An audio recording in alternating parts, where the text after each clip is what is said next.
نزیکبوونا ژەما سووریە و تورکیە چاوات بێنێ وەکو بەحثەکرا براستی دیتنه جدا هنه دوی مسئله دا دیتنه که دویجه او گریدای برجواندی پارتیا دا سلات لی ترکیه اک پارتی جبوی هلبجارتنی سالا به پرسا پنابرا بیا پرسا کناف خویی رکبریا سیاسی لوی دره لدیجی وانا بکارتنه و اف دیتن دویجه یعنی تشتکی دمکیه پشتی هلبجارتنا اف مثلا دراوسته دیتنه که دید بجد به نخیر يعني تركيا جهاية بهورية كيكو مثلا پنابرا مثلا بروسيسا سياسي بقشتي سوري مسألة واي آبوري مثلا بيادا لسر سينور أبنا حمو برسي جدينا بالنسبة تركيا كو أف ديالوج كاري جدل به يعني نهم بتنيج بوي خاطري هالبجارتنا وانا به از بخور نزیکی دیتنا دوام از باورم گوش دلا اف دانستاندن لی وی چاوا چه به چه سیناریونا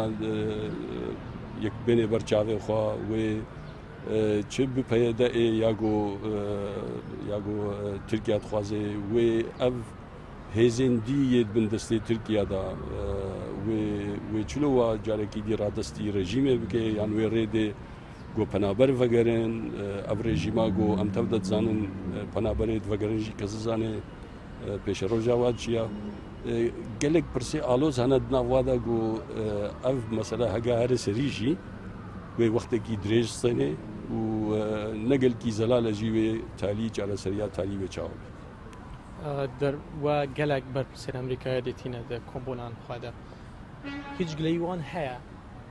کرد زیادتر یک بین تایبەتی ئەنە کەسە لەگەڵ پەیەدێ ینی چ نیگەرانیوان هەنە نیگەرانیوان من ینی ژمارە تشتێک نەگوت بەروواژی وێ ما نیگەرانیە خۆ ما گوتەوانە نزیکی دو ساڵایون ڕاوەستایە ئەفغانستاندن و هەلوەستەکەوەنینە دوێ مەسەلەدا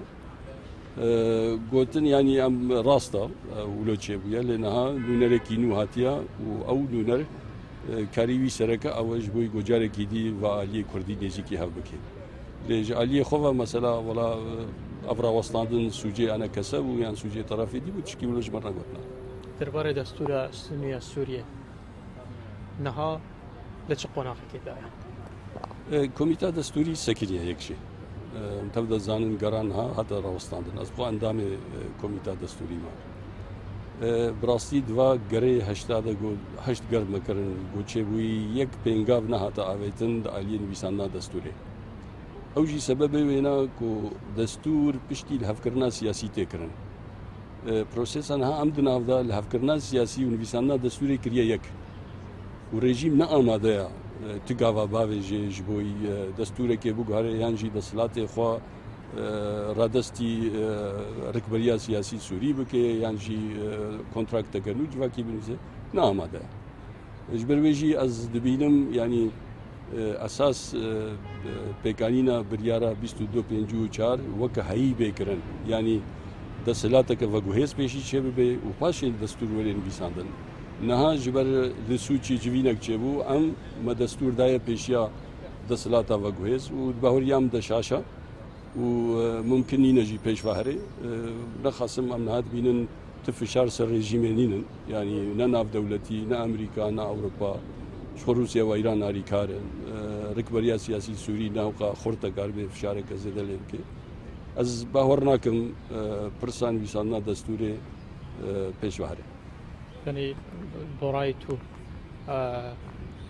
پرسگری حرک مزنی دستوری چنه داخوازی کردانه داخوازی اپوزیسیون سوریه نه بگشتی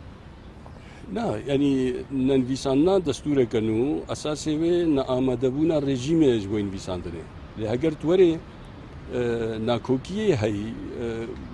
دناو مو و رژیم دا رژیم 2012 دستور نویساندیا دستلاتا سروکی سوری دستلاتا که گله کی فراهم ام نهاورن بنویسنه نامه بجن افضل صلات نابه يعني اف يك ناكوكيه نابرا مواده ل ناكوكيه د پرسا کردی واده جی دنا مو رژیم ده هنا يعني قبولنا که مافێ کووردا وەکە پێک هاتیەکێ مخامن دناومە و ڕێکبەریە دەژی بۆ ئەم بەشێکن ژێ ئەوژی ناکۆکیێمە واژی هەنا دوێ مەسەلێدا ئەوژی نێزیکی هەفتەشت خاڵێ ناکۆک نامەوادە هەنا ئەم نەگانە تشتێکی بجا ئالۆزە ئەنی ئەگەر فشارێک لە ئالیە نەوێکردن تایبەت جواتان نابنێتەوی ئێمەز باوەڕ ناکەم دەستورەکە دموکرات li gor pîvanê yê modern li gor yanî pêkhatiye dî Sûriya de hemû mafê xwe tê debîne ez bawer nakim orên bîsandin. Hawsa dua pirsyarim لەبارەی ئەو کۆبوونەوانەی کە لەگەڵ بەرپرسانی ئەمریکا لێرە کردوتان لەگەڵ ئەیکەنیان لەگەڵ USA لەگەڵ وەزارەتی گەنجینە وەزارەتی دەرەوە سە دەستکەوتێکی ئەبێبەوە ڕۆژاوای کوردستان زانێ مەسەلا دانوستاندنê دیپلۆماسی و zanin bê çawan yanî ne karekî wile got tu bêvê derê tu bêje me tiştek niha qezenc kiriye ev proseseka got dewam dike tiştê qezenca herî sereke awa got em weke bê kula miletê xwe tênina vê derê xwestinê wa tênine vê derê tiştê pêwîst ji bo herêma me ji bo miletê me em tênina berdestê berpirsên Emerîkî wana wê kengî pêkê wê çilo pêkê mesele genegilkî zelala û mesele ne hema tenê bo encûmenê tiştek xwest yan rêkberiya siyasî Sûrî tiştek xwest wê rojadî pêke wê girêdayê çawa şert biguncin û girêdayê çawa ev dewlet bi rastî bigine bi hewrîkê got çareserî ji bo pirsa Sûrî bi giştî were ew kirin çareseriyek pêkirin lê pêwîst e em hebin hergav û em xwe bêne bîra xelkê û em xwestinê xwe li berdestê wa deynin got nebêjin wela Kurd nebûn Kurd ne li vê derê bûn em nizan xwestinê wa çi bûn wêceya herî girin destkeftîya herî giring ew e berdewamiya têkiliya û berdewamiya got em xwestinê xwe û xwestinê miletê xwe bêne berdestê va dewletên zilhêz weke Emerîka bê Rûsya bê yan xeyrî bê